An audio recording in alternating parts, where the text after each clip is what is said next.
యేసుక్రీస్తు మనుషుల ఎడల చూపిన ప్రేమ శాశ్వతమైనదని, ఆయన ప్రేమ అనంతమైనదని ప్రముఖ ఆర్సీఎం పాలేరు విచారణ గురువులు రెవరెండ్ ఫాదర్ కొము అంతోని అన్నారు. శనివారం రాత్రి చింతకాని మండల పార్టీలోని గాంధీనగర్ కాలనీలో 2 రోజుల పాటు జరగనున్న తపస్సు కాలనీ సువార్త సభలకు తొలి రోజున రెవరెండ్ ఫాదర్ ఆంటోనీ ముఖ్య అతిథిగా హాజరయ్యారు. ఈ సందర్భంగా ఆయన మాట్లాడుతూ, మనుషులను సకల పాపముల నుండి పునీతులుగా చేసి రక్షించేందుకు యేసుక్రీస్తు భూలోకానికి మనిషి రూపంలో జన్మించారన్నారు. మనం చేసిన పాపాల కోసం ఆయన అనేక శ్రమలు అనుభవించారని గుర్తు చేశారు. దేవుడు చూపిన మార్గాన్ని అనుసరించకుండా మనిషి అనేక రకాలుగా లోక ఆశయాలలో జీవిస్తున్నారని రెవరెండ్ ఫాదర్ ఆంటోనీ తెలిపారు. ఉపవాస దినాలలో క్రైస్తవులు పవిత్రమైన మనసుతో దేవుని ఆరాధించాలని సూచించారు.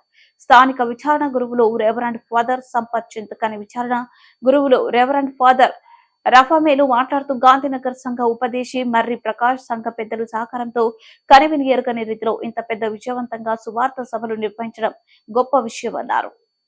ఆదివారం జరిగే ముగింపు సభలకు కూడా ప్రతి గ్రామం నుండి అధిక సంఖ్యలో తరలి రావాలని కోరారు. సువార్త సభలో Saint Teresa school principal brother Santosh, brother Joji, Gandhinagar colony గ్రామ ఆర్సీఎం సంఘం ఉపదేశి మర్రి ప్రకాష్, సంఘ పెద్దలు కాళంగి డేవిడ్, గ్రామ తాజా మాజీ సర్పంచ్ కాళంగి లలిత డేవిడ్, వల్లభజ్జి మరియు దాసు, మేకల జయరాజు, ఉపదేశుల బోయ తిరుపతి, ఏసుమర్రి శ్రావణి, కుమారి, సిరి, అరికొట్ల మానస, అనంత సాగర్, రామకృష్ణపురం 1-2 బొప్పారం గ్రామ ఉపాధ్యక్షులు ధూమల రవీందర్, పందిలపల్లి విచారణ సంఘం ప్రతినిధులు బొల్లకొండలు తదితరులు పాల్గొన్నారు. మన కుటుంబంలో యేసయ్య ఉంటే మన దేనికి భయపడనక్కర్లేదు ప్రియులారా. ఇదిగో ఈనాడు మరోసారి మన ప్రభువుతో మాట్లాడబోతున్నాం. ఈ పరిశుద్ధ విందు ద్వారా, ఈ పరిశుద్ధ పూజా బలిలో పాల్గొనబోయే ముందు కళ్ళు మూసుకొని ఒక్కసారి మన యొక్క జీవితాన్ని, మన కుటుంబాన్ని, ఏ పాటి వారిని ఇవ్వనేను, ఎలాంటి వారు నీకు తెలుసు ప్రభు, నా కుటుంబము నేను నీ యొక్క సన్నిధిలో ఏ పాటి వారం దేవాని మనకు మన జీవితాన్ని ప్రభు సన్నిధిలో ఉంచి పశ్చాత్తాపడదాం.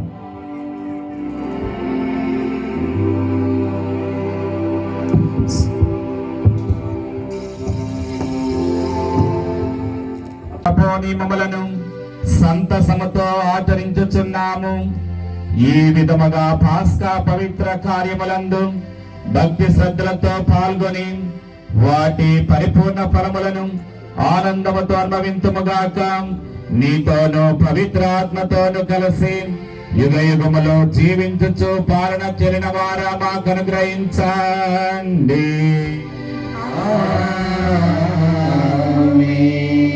ప్రియ సహోదరి సహోదరులారా, ఈ రోజున ప్రత్యేకంగా మా కోసం, మా కుటుంబాల కోసం ప్రార్థన చేయమని కోరుతూ ఉన్నటువంటి దర్శి కృష్ణ, రాజేశ్వరి, హాసిని, సన్నీ కుటుంబంలో దేవుడు చేసిన మేలులకు ప్రార్థన చేయమని కోరుతూ ఉన్నారు. వారి యొక్క కుటుంబ సభ్యులు చిన్న అమ్మాయికి మంచి ఆరోగ్యం దయచేయమని కుటుంబ ప్రార్థన, దీపబలి పూజ.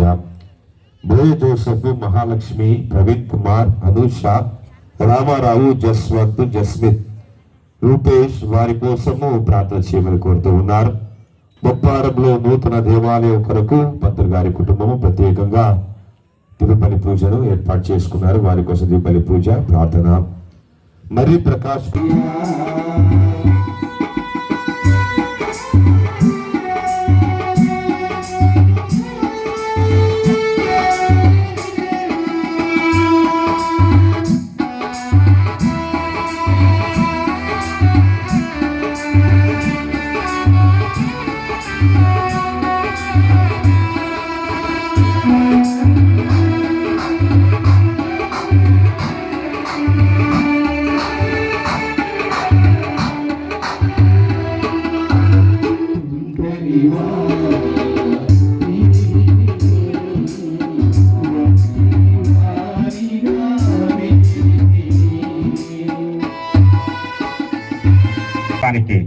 శ్రద్ధగా పనిచేసేవాడు ఐశ్వర్యవంతుడవుతాడు.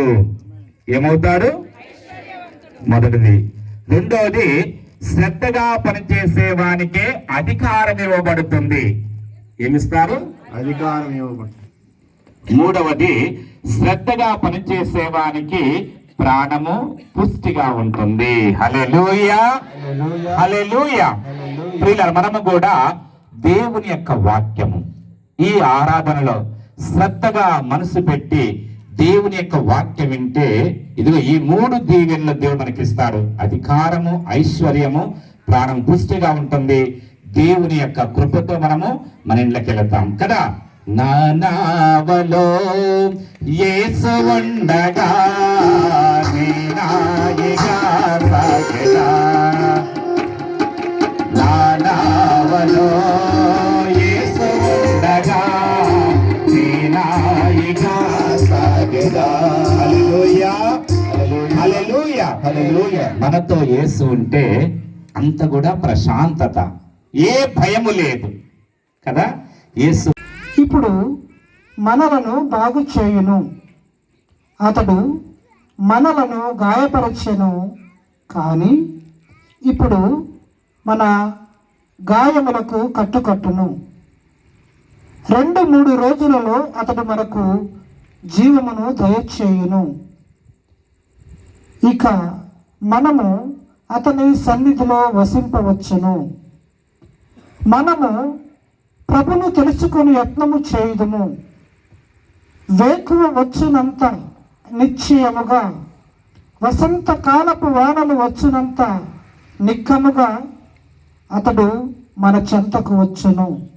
కానీ ప్రభువు ఇట్లనుచున్నాడు, ఎఫ్రాయిము, నేను మిమ్ము ఏమి చేయుదుము? యూదా ప్రజలారా, నేను మిమ్ము ఏమి చేయుదును? మీకు నా పట్ల. లూకా శుభవార్త అధ్యాయము 18 వచనములు 9 నుంచి. లూకా శుభవార్త అధ్యాయము 18 వచనములు 9 నుంచి. పిమ్మట యేసు తాము నీతిమంతులమనియు తక్కిన వారు నీచులని ఎంచుకొని కొందరిని ఉద్దేశించి ఈ ఉపమానము చెప్పెను. ప్రార్థనకై 2 దేవాలయమునకు వెళ్ళిరి. ఒకడు పరిసయ్యుడు, మరొకడు సుంకరి. పరిసయ్యుడు నిలుచుండి తనలో తాను, ఓ దేవా, నేను ఇతరుల వలె లోబిని, అన్యాయము చెయ్యువాడను, వ్యభిచారిని కాను, ఈ సుంకరి వంటి వాడను కాను, అందులకు నీకు కృతజ్ఞుడను. నేను వారమునకు 2 మార్లు ఉపవాసముందును, నా ఆదాయం అంతటిలో 10వ వంతు చెల్లించుచున్నాను అని ప్రార్థించెను. కానీ సుంకరి దూరముగా నిలవబడి కన్నులైనను పైకెత్తుటకు సాహసింపక రొమ్ము బాదుకొనుచు, ఓ దేవా, ఈ పాపాత్ముని కనికరింపుము అని ప్రార్థించెను.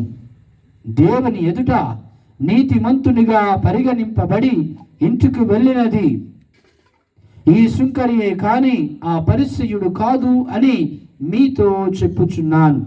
ఏలైనా తన్ను తాను హెచ్చించుకున్నవాడు తగ్గింపబడును, తన్ను తాను తగ్గించుకున్నవాడు హెచ్చింపబడును.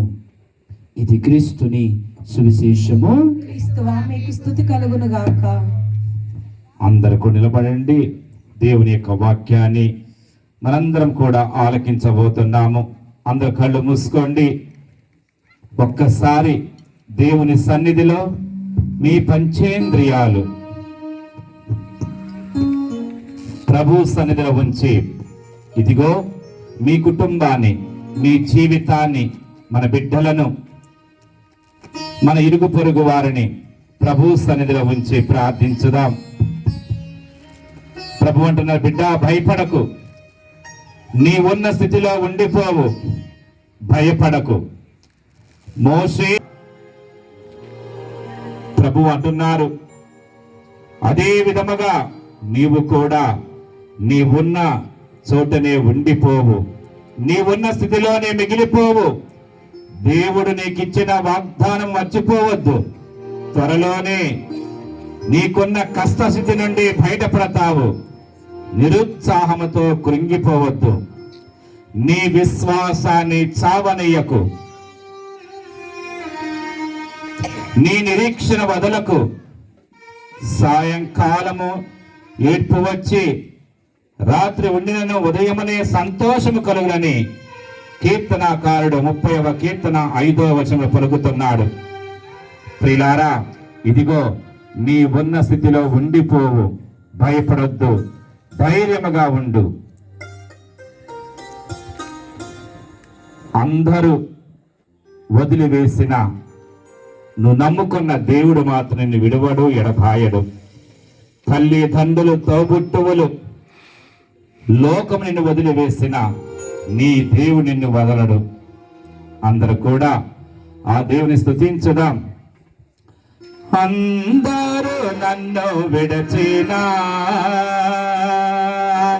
నీవు నన్ను విడువనంటివి. అందరూ నన్ను విడచినా నీవు విడువనంటివి. నా తల్లియు నీవే, నా తండ్రియు నీవే, నా తల్లి నేను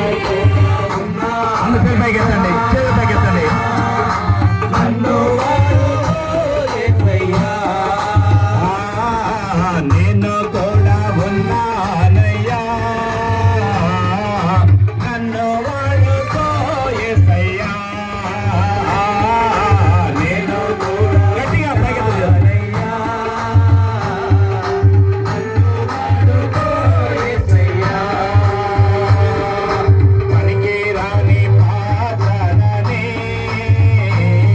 నన్ను పారవేయకో యేసయ్యా. పనికి రాని పాత్రనని నన్ను పారవేయకో యేసయ్యా. పనికి రాని